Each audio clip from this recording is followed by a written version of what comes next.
PL tem plano para pautar anistia na Câmara, mesmo sem decisão de Mota. Vice-presidente da Câmara diz que vai pautar anistia na audiência de Mota. Como é que chama esse homem? Altineu?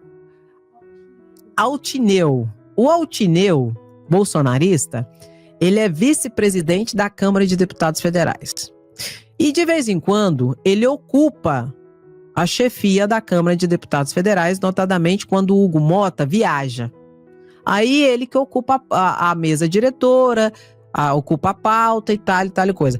E eles estão dizendo, o PL e o Altimeu, vice-presidente da Câmara de Deputados Federais, que assim que o Hugo Mota viajar, eles vão pautar o PL da anistia.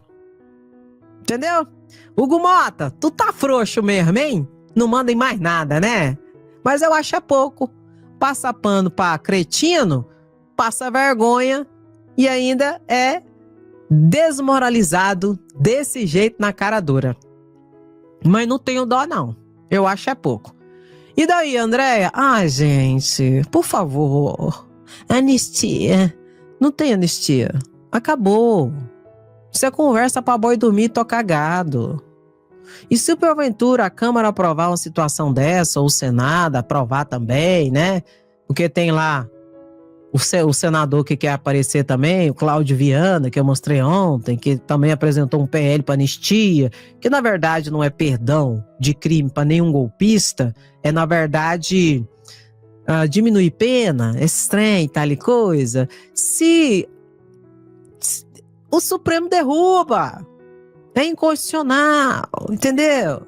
Então isso é conversa pra boi dormir e tocar gado, passando melzinho no bigode pra ver se engaja, pra ver se o povo vai pra rua. O povo não vai pra rua mais, o povo cansou. É uma presepada, é uma mentiraiada, é uma sem vergonhice que não vai, tá bom? Entendeu? Enquanto isso, Zanin pede que Dino marque julgamento de deputados do PL por desvio de emendas parlamentares. Esses aqui, ó. Todos do PL de Deus, Pátria, Família e muita patifaria. Josimar Maranhãozinho, do PL do Maranhão. O Pastor Gil, do PL do Maranhão. O Bosco Costa, do PL de Sergipe.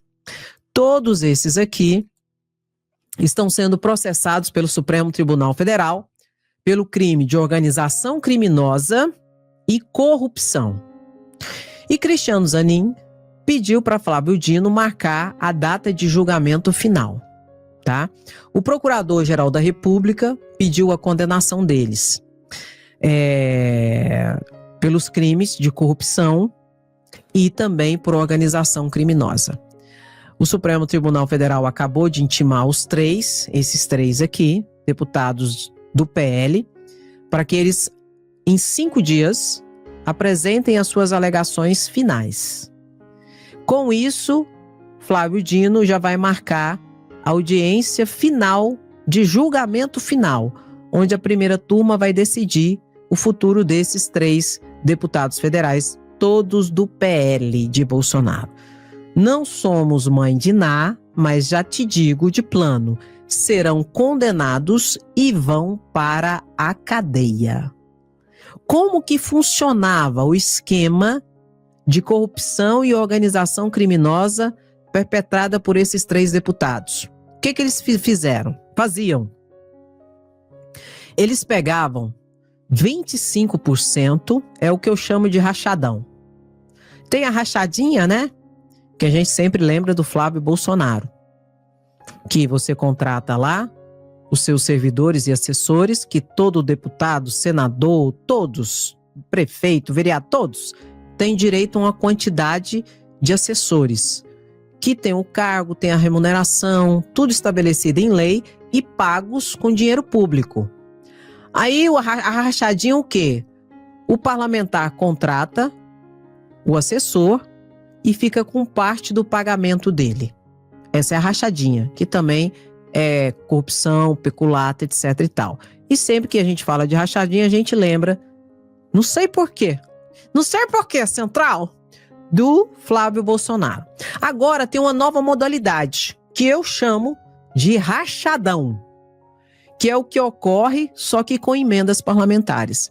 O que esses 3 deputados aqui, bolsonaristas do PL, faziam? Eles tinham direito a valores de emendas parlamentares, aí eles enviavam esses valores para os municípios, só que eles pegavam de volta 25% dos valores. E como que eles faziam isso? Presta atenção na sem vergonhice. Eles enviou, por exemplo, vou te dar um exemplo, que é um dos casos que está ensejando a condenação deles, que vão colocar eles, os 3 na cadeia. Eles enviaram quase 7 milhões para um município lá no Maranhão. Só que, por meio de... Aí pegou e enviou o dinheiro para o prefeito. Toma aqui, ó, a saúde. Você colocar lá na saúde e tal, quase 7 milhões. Aí o que eles faziam? Eles pegavam e mandavam, depois que enviavam o dinheiro, eles mandavam a agiota. Tiro, porrada e bomba.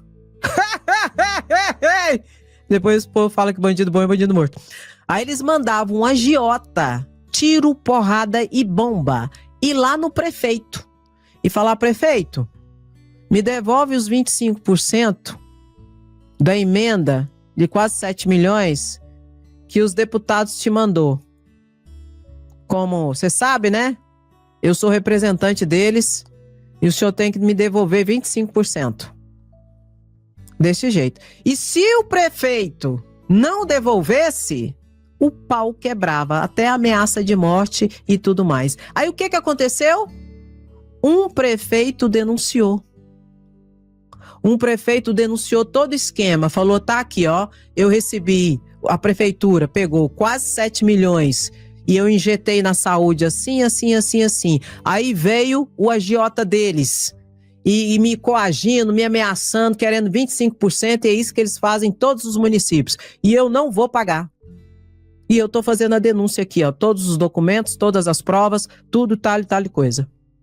Por isso que os 3 estão sendo, daqui a pouco, condenados e vão para cadeia.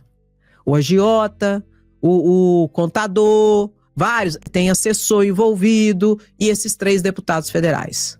E eles fizeram isso em vários municípios. Esse é o que eu chamo de rachadão. Onde hoje tem 84 parlamentares sendo investigados.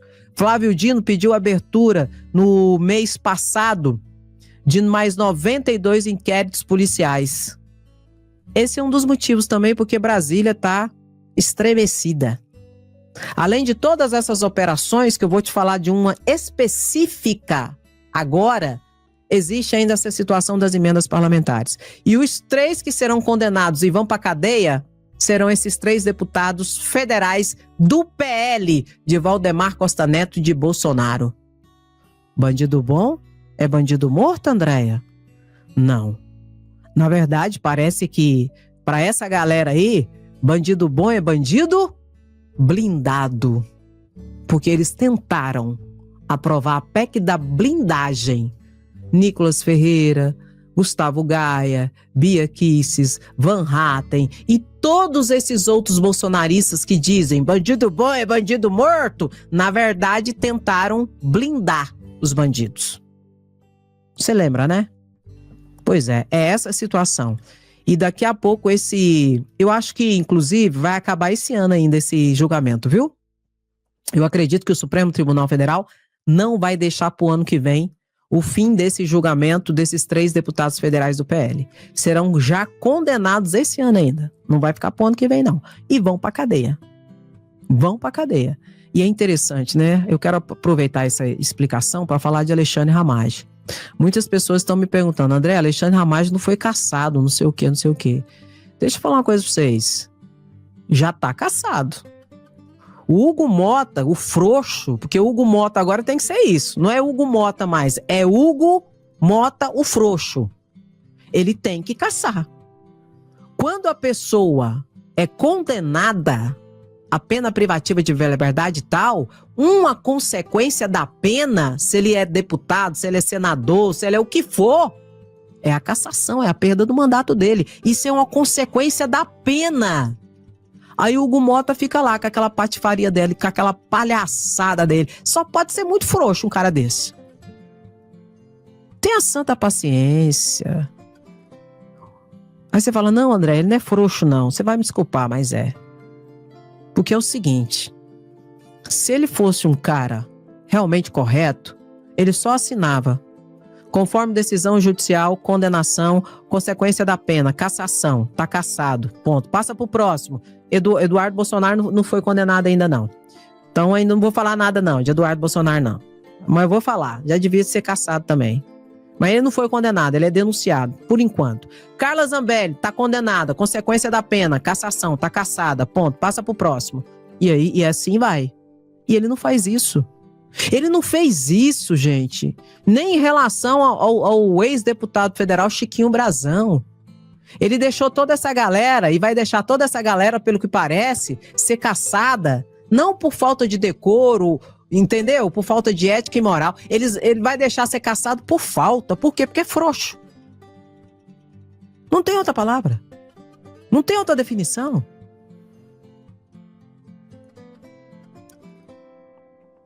E esses aqui, será que ele vai fazer a mesma coisa, André? Porque eles serão condenados agora, em dezembro. Vai deixar também? Ou vai caçar? Vai ter coragem de caçar? E vou repetir. Condenado, a cassação é uma consequência da pena. Só que nós temos um frouxo lá no Congresso Nacional. O duro, sabe o que é? Que não é só um frouxo, né? Se fosse só um, a gente dava um jeito. É um bando. É o Alibaba e os 40 ladrões. Congresso derruba 56 vetos de Lula sobre licenciamento ambiental, uma semana após a COP. É a união, né? Do desesperados. Davi Alcolumbre e Hugo Mota. Foram lá e derrubaram os vetos de Lula. Só para passar recado. Polícia Federal tá chegando neles, né? O entreveiro todo ali, né? As bases estão tremendo. É a operação carbono oculto, é a operação do combustível, é a operação de tudo quanto é lado. Só cachorro grande. E nós estamos falando de bilhões.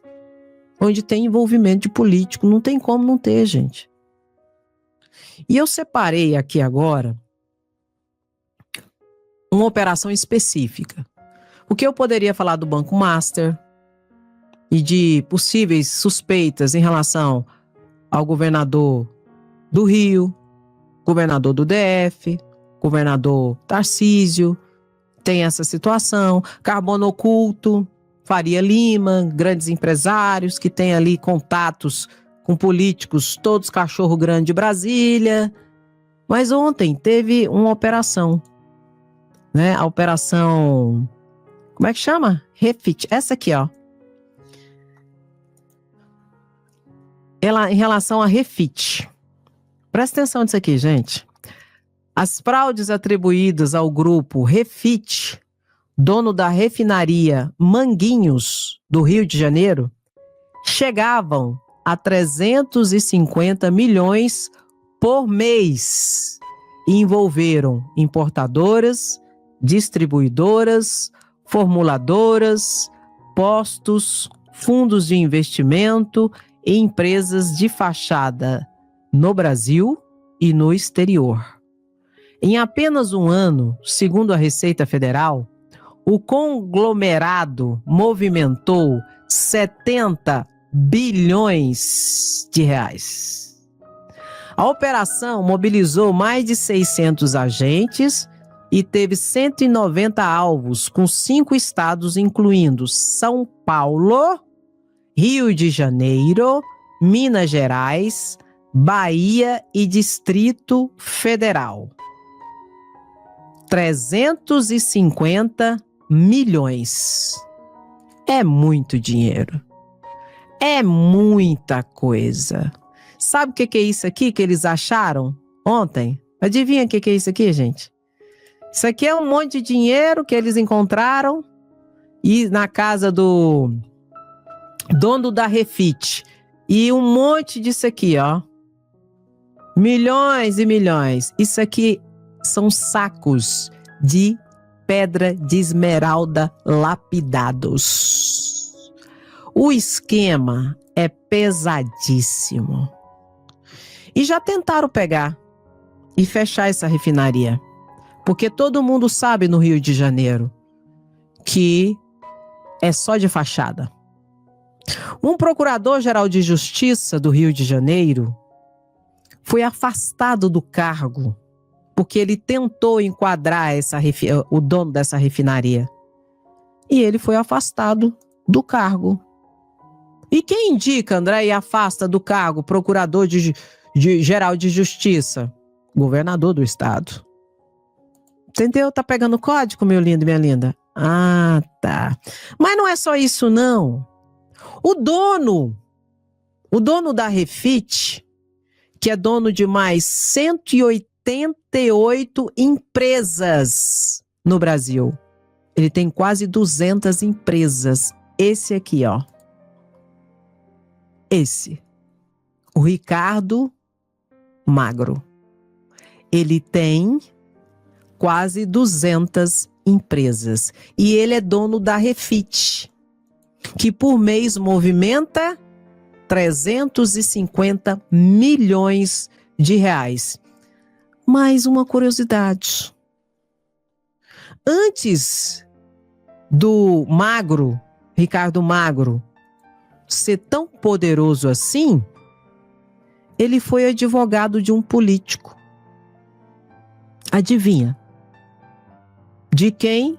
O Ricardo Magro, que hoje é dono de quase 200 empresas, em que só essa Refit movimenta 350 milhões por mês. Com fraudes, com mentira, com crime, com tudo sem vergonhice. Eduardo Cunha. Antes dele ser esse poderoso todo, ele foi advogado de Eduardo Cunha. Aqui, ó. Foi advogado de Eduardo Cunha. Aí depois ele deixou de ser advogado de Eduardo Cunha. E será que ele passou a ser o quê de Eduardo Cunha? Laranja? Não! Não! Não é isso, Andréia! Ah, tá. Ah, tá bom. Quem é que estava na cassação de Dilma junto com Eduardo Cunha? Gente de Deus, o esquema é grande demais. Por isso que Brasília está em polvoroço. Quem era um dos principais aliados de Eduardo Cunha, tem até a foto dele comemorando o impeachment de Dilma em 2016. Quem?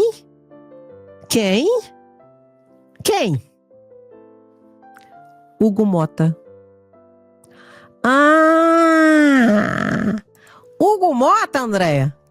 Hugo Motta. Parça de Eduardo Cunha.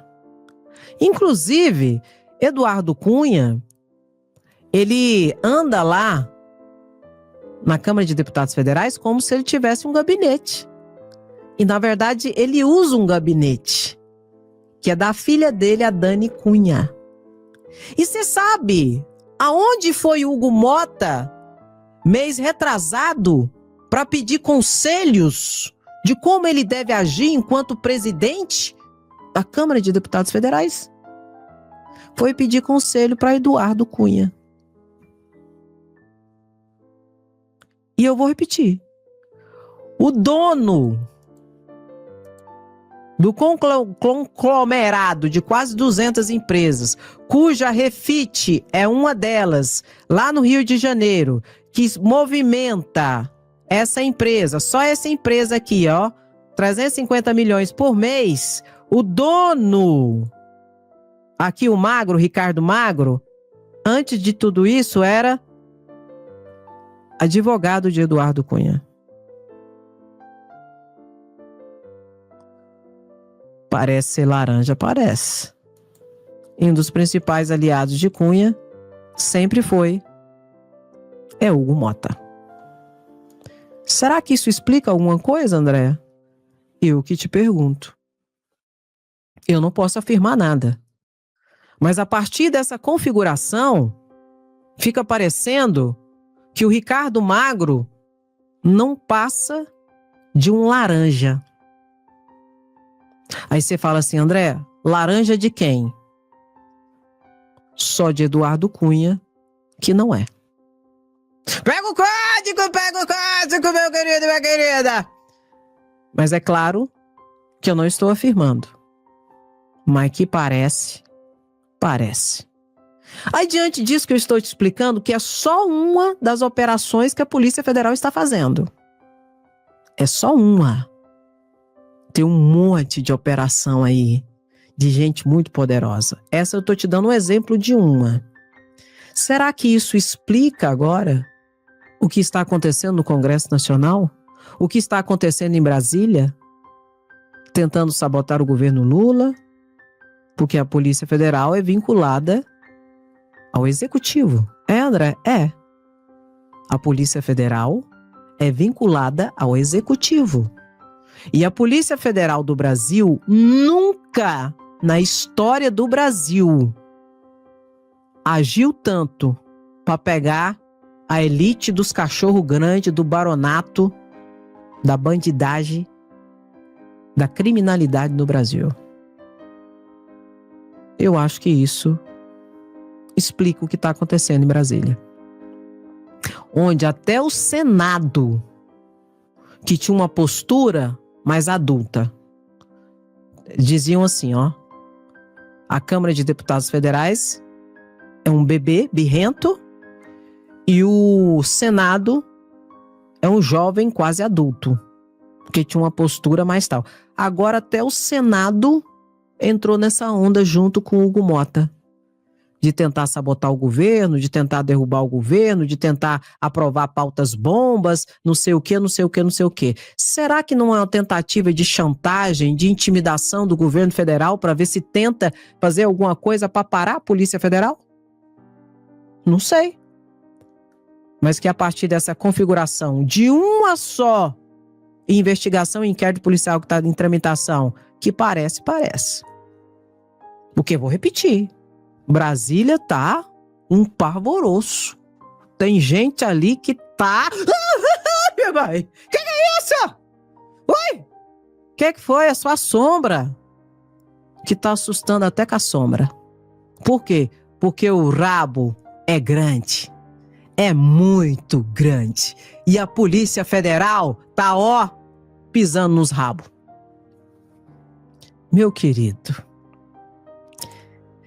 Ai. Uma imagem diz mais do que muita coisa. Ou será que eu tô doida? Talvez. Talvez o problema sou eu, não é verdade? Talvez é eu que tô com o problema. Ô, meu Jesus. Enquanto isso, atos golpistas. STF julga ex-cúpula da PM do DF por omissão no 8 de janeiro a partir desta sexta-feira. Hoje começa o julgamento de todos esses aqui que fazem parte da cúpula da PM do DF que não agiram como deveria ter agido no 8 de janeiro, segundo o Procurador-Geral da República. Tá aqui, ó. Fábio Augusto Vieira, coronel. Kleber Rosa, coronel. Jorge, não sei o que lá, Naime, coronel. Paulo José Bezerra, coronel.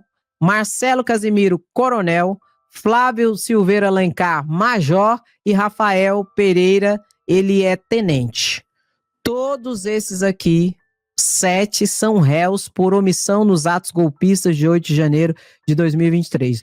Julgamento virtual começa hoje e vai até o dia 5 de dezembro. O que o Procurador-Geral da República pediu, Andréia? A condenação de todos. Por tentativa de golpe, tentativa de abolição violenta do Estado Democrático de Direito, organização criminosa armada, não. Dano qualificado ao patrimônio público, deterioração do patrimônio tombado e omissão imprópria, que é um crime que só pode ser praticado por servidores públicos. Que crime é esse, Andréia? Todo servidor público, em decorrência das suas funções e atribuições, eles têm o dever de agir dentro de suas atribuições e de suas funções.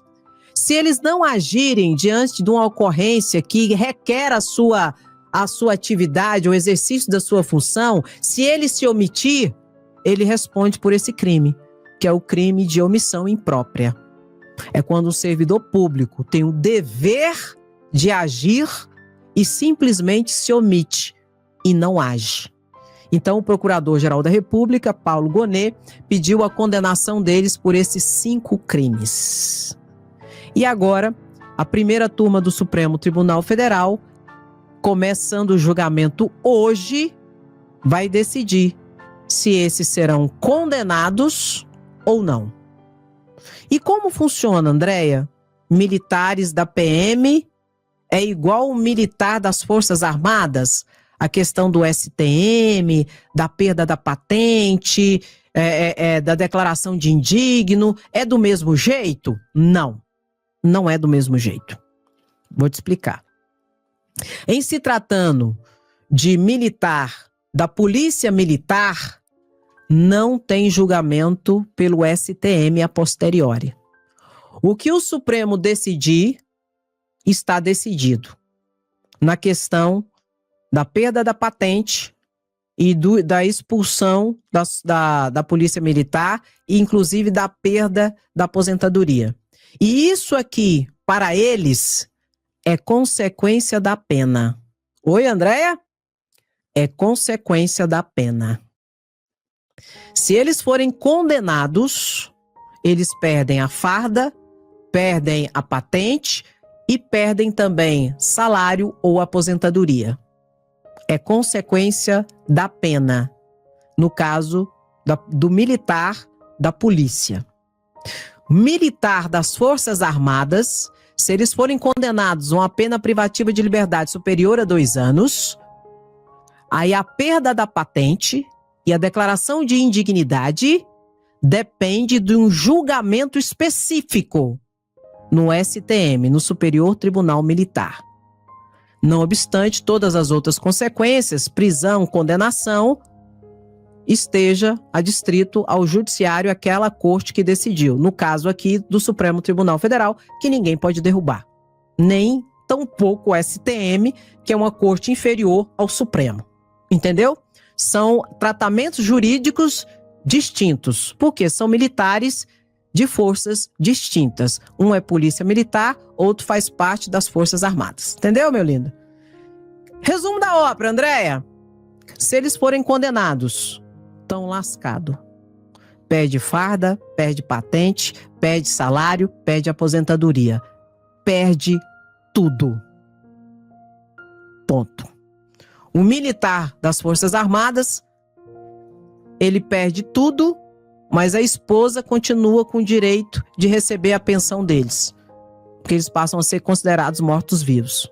Essa, basicamente, é a diferença. Entendeu? E você fala assim, André, qual que é a sua percepção disso? Serão condenados. Tem provas.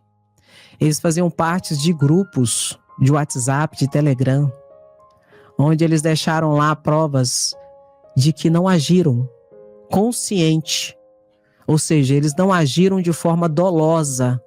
Sabiam o que estava acontecendo. E já tinha a ordem que não era para deixar os golpistas descerem lá para a Praça dos Três Poderes. Tem o vídeo, eu vi. Meu nariz está coçando, gente. Tem dó, gente. Tem a santa paciência. Aí o que ocorre? Nós assistimos isso. A polícia militar do DF escoltando os golpistas até a Praça dos Três Poderes. Escoltando, fazendo a divisa ali da via pública, dos veículos. Escoltou. Não era para ter ido para lá. E eles, além de ter deixado ir, eles escoltaram. André, mas quem fez isso foi o cabo, foi o soldado, foi o sargento. Sim, meu querido. Mas eu já expliquei para vocês. Quanto mais responsabilidade você tem, quanto maior o cargo você ocupa, maior lhe será requerido. E maior responsabilização lhe será pesada. Quem é o responsável foram os comandantes da época. Porque eles que deveriam ter pegado o rádio e falado: ô, Papa Mike, que é isso aí, Papa Mike? O que vocês estão fazendo? Deixando o povo descer a Praça dos Três Poderes? Para isso aí agora! Para isso aí agora! Manda todo mundo voltar! Que patifaria que é essa aí? Não teve isso.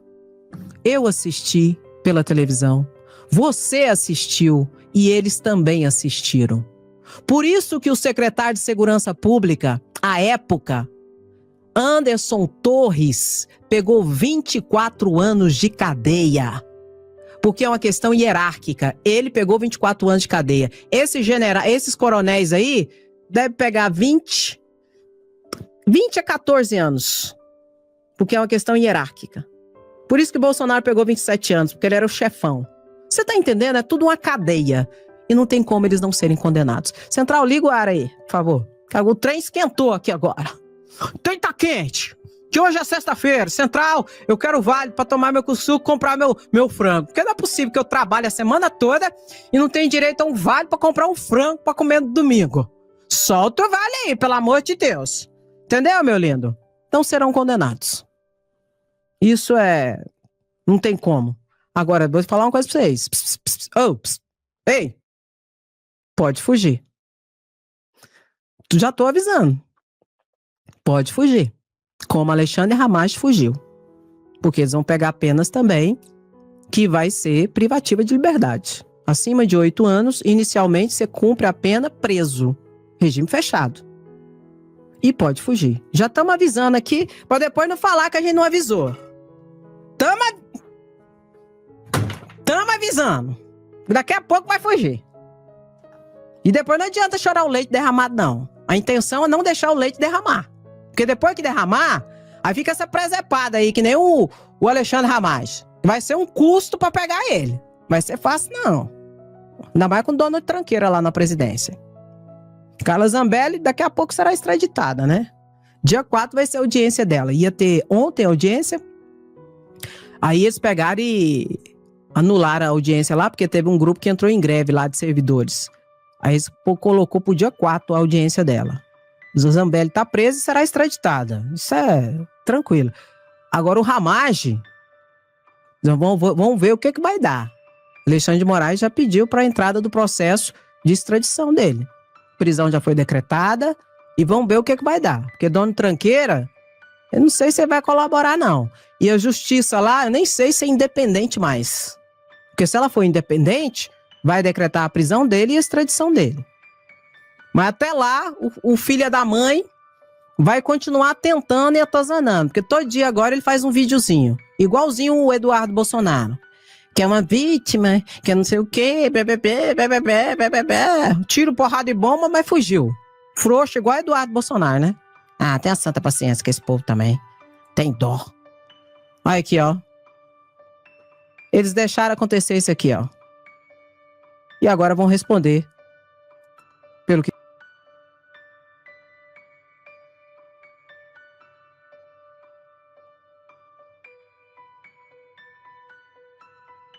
Clica no like, comenta, compartilha. Compartilhamento agora, para muita gente, é só uma setinha, gente.